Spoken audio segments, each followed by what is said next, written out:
प्राणय नमो यस्त सर्वविदम वसे। आज की प्रस्तुति महर्षि अत्रि के विषय में है। महर्षि अत्रि ब्रह्मा जी के मानस पुत्रों में से एक थे। उनका क्रम छठवां था। कहते हैं कि उनकी उत्पत्ति ब्रह्मा जी के नेत्रों से हुई थी। अत्रि, महर्षि अत्रि या मानस पुत्र अत्रि, इतना ही नहीं, ऋग्वेद का 5वां मंडल उनका लिखा हुआ है। अग्नि, वरुण और इंद्र, इन देवताओं के बारे में जो स्तुतियाँ, जो ऋचाएँ लिखी गई हैं, वो अत्रि जी की हैं। आयुर्वेद में भी अत्रि जी का महान योगदान हो। कहते हैं कि अश्विनी कुमारों ने उन्हें वरदान दिया था। अश्विनी कुमार, 2 अश्विनी कुमार माने जाते हैं। हमारे जो 33 देवता हैं उनमें से 2 अश्विनी कुमार भी जो जोड़े जाते हैं। अश्विनी कुमार देवताओं के डॉक्टर हैं, उनके वैद्य हैं।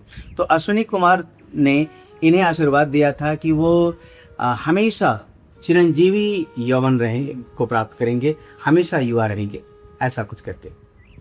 अत्रि जी जब मनु के पुत्र हुए तो मनु के प्रियव्रत और स्वयंभू मनु की बात कर रहा हूँ। जब स्वयंभू मनु के 2 पुत्र हुए, प्रियव्रत और उत्तानपाद, तो उत्तानपाद को इन्होंने ही गोद ले लिया था। मनु से इन्होंने उत्तानपाद को मांग लिया था और उत्तानपाद का लालन पालन किया था अनसुईया और अत्रि भी। अनसुईया जो थी वो कर्दम की पुत्री थी और उनसे जो है अत्रि का विवाह हुआ था। तो उत्तानपाद का लालन पालन अत्रि और अनसुईया ने किया था। उत्तानपाद, जिनकी 2 पत्नियां सुरुचि, सुनीति थीं और जिनसे बालक ध्रुव हुए थे, जिनकी कथा हम सुनते हैं, और उन्हीं के सौतेले भाई सुरुचि से जो पुत्र हुए थे उन्हें उत्तम कहा जाता है और उन्हीं के नाम पर एक मनवंतर का नाम औत्तम मनवंतर रखा गया है। तो अत्रि और अनसुईया की अपनी कोई संतान नहीं थी। एक पुत्री बाद में उनकी हुई और उनका नाम था ब्रह्मवादिनी। एक बार माता अनसुईया ने एक अनुष्ठान रखा और उस अनुष्ठान में उन्होंने 11 कन्याओं को खाने का एक व्रत रख लिया। जब 11 कन्याओं को भोजन कराने की व्यवस्था करने की बात आई तो व्यवस्था तो सारी हो गई, लेकिन कन्याएं कहाँ मिले।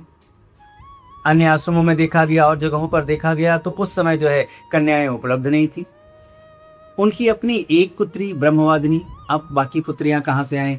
कहते हैं कि माता अनसुईया की इस तपस्या को, उनके इस व्रत को पूर्ण करने के लिए अत्रि ने पुत्रियों को उत्पन्न पुत्रेष्टि यज्ञ रखी। एक अपना यज्ञ जो है हवन कुंड से उन्होंने जो है अपनी तपस्या के बल पर, तपोबल पर उन्होंने 10 कन्याओं को उत्पन्न किया, जो मेनका सरीखी जो है 10 अप्सराएं थी और उनको पुत्र प्राप्त किया और इस तरह से उनकी 11 पुत्रियां हो गई।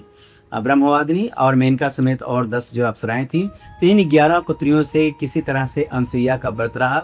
ये जो 10 अप्सराएं थी, ये जब बड़ी हुई, धीरे धीरे जब बड़ी हुई तो कन्या के अवस्था में आने तक उन सभी को इन्होंने इंद्र को समर्पित कर दिया।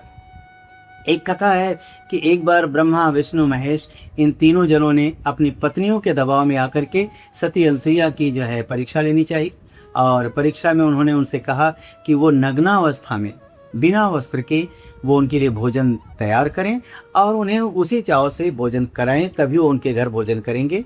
ऐसा जब उन्होंने सुना तो उन्होंने कहा कि वो सहर्ष तैयार हो गई और उन्होंने कहा ठीक है, आप लोग जो है नियम व्रत करके आएँ, मैं भोजन तैयार करती हूँ। माता अनसुईया ने उनका जो अपना धर्म था, उनका अपना व्रत था, बड़ा दृढ़ था और उन्होंने जो है बिना संकोच के और भोजन तैयार किया। और भोजन तैयार करने के बाद उन्होंने तीनों महापुरुषों को आवाज़ दी। उन्होंने जो है उनको पुकारा कि भोजन तैयार है, आप लोग आके भोजन करने आए। कहते हैं कि ब्रह्मा, विष्णु, महेश तीनों जने जब कुटिया में गए इस उम्मीद से कि वो जाएंगे और नग्न अवस्था में अनसुईया को देखेंगे, अनसुईया का पति व्रत धर्म जो भ्रष्ट हो जाएगा और उनकी पत्नियों की साख रह जाएगी, उनका जो है मान बढ़ जाएगा। ऐसा सोच करके ये तीनों जैसे ही झुके कुटिया में जो है घुसने के लिए, तो झुके और वो छोटे छोटे नन्हे बच्चे हो गए। ऐसे बच्चे जो घुटुरवन चलते हैं, जो अपने घुटनों के बल पर चलने वाले बच्चे थे। माता अनसुईया अब क्या करें, उन्होंने तो पकवान बनाया था दांतों वाले 3 पुरुषों के लिए, लेकिन ये तो 3 बच्चे हो गए। तो माता अनसुईया ने बिना किसी भेदभाव के उन तीनों महापुरुषों के बाल रूप को, उनके शिशु रूप को अपनी छाती से अपने स्तन का पान कराया और उन्हें उनकी भूख को मिटाया। कहते हैं कि तीनों देवों ने उन्हें आशीर्वाद दिया और आशीर्वाद के स्वरूप उनसे उनके यहाँ अवतार लेने का उन्होंने प्रण निभाया। तो विष्णु से जो है भगवान विष्णु से कहते हैं भगवान दत्तात्रेय का अवतार हुआ और भगवान शिव से उनके यहाँ दुर्वासा जी उत्पन्न हुए और ब्रह्मा जी चंद्रमा के रूप में उनके यहाँ आए। सबसे बड़ी बात जो यह है कि चंद्रवंश के बारे में जो हम सुनते हैं तो चंद्रवंश चंद्रमा से चलता है और चंद्रमा पुत्र थे अत्रि से, इसलिए अत्रि से ही चंद्रवंश चला। अच्छा, चंद्रवंश में ही ययाति के पुत्र यदु से यदुवंश चला है और यदुवंश की एक शाखा जो है सहस्त्रबाहु अर्जुन की थी, एक वासुदेव कृष्ण की थी और एक यादवों की थी। तो यादव लोग भी अपने आप को कहीं न कहीं यदुवंशी और यदु से उत्पन्न मानते हैं और यदु भी देखिए तो चंद्रमा के वंशज के हैं और चंद्रमा जो है अत्रि के हैं। तो इस तरह से अत्रि ऋषि जो है, महर्षि अत्रि जो हैं, वो यादव कुल के भी एक प्रमुख ऋषि हैं और उनके पूर्वज हैं, ऐसा हम कह सकते हैं। अच्छा, तो ये कथा थी अत्रि और अनसुईया के बारे में छोटी सी। उनके कुल के बारे में हम विस्तार से आगे बताएंगे। इनके 3 पुत्र जो हुए थे, ब्रह्मा के रूप में चंद्रमा की 27 पत्नियां थीं और चंद्रमा का एक विवाह और कहीं कहीं लिखा है कि बृहस्पति की पत्नी तारा से हुआ और कहीं कहीं लिखा है कि दोनों का प्रेम प्रसंग था, क्योंकि तारा के ही पुत्र बुध से चंद्रवंश चला है।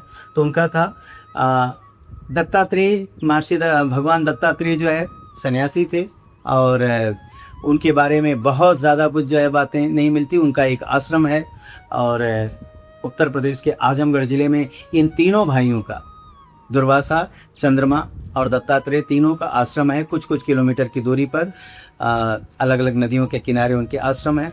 दुर्वासा जी का विवाह जो है आर्व ऋषि की पुत्री से हुआ था। वो बड़ी चिड़चिड़ी थी और उन्होंने अपना आत्मदाह कर लिया था। कहते हैं कि उनके आत्मदाह के बाद ही दुर्वासा ऋषि थोड़े से जो है गुस्सैल हो गए। तो भगवान महर्षि अत्रि का और भी मिलता है। ये स्वयंभू मनवंतर में, यानी कि पहले मनवंतर में, प्रथम मनवंतर के प्रथम सतयुग की बात है और 7वें मनवंतर के सतयुग में जो है, त्रेता युग में, कहते हैं कि प्रयागराज में इनका आश्रम था और भगवान राम जब सीता मैया के साथ और लक्ष्मण जी के साथ वनवास जा रहे थे तो उन्होंने इनके आश्रम में कुछ पल बिताया था और वहाँ पर सीता माता को अत्रि की पत्नी अनसुईया ने कुछ उपदेश दिए थे नारी धर्म के बारे में।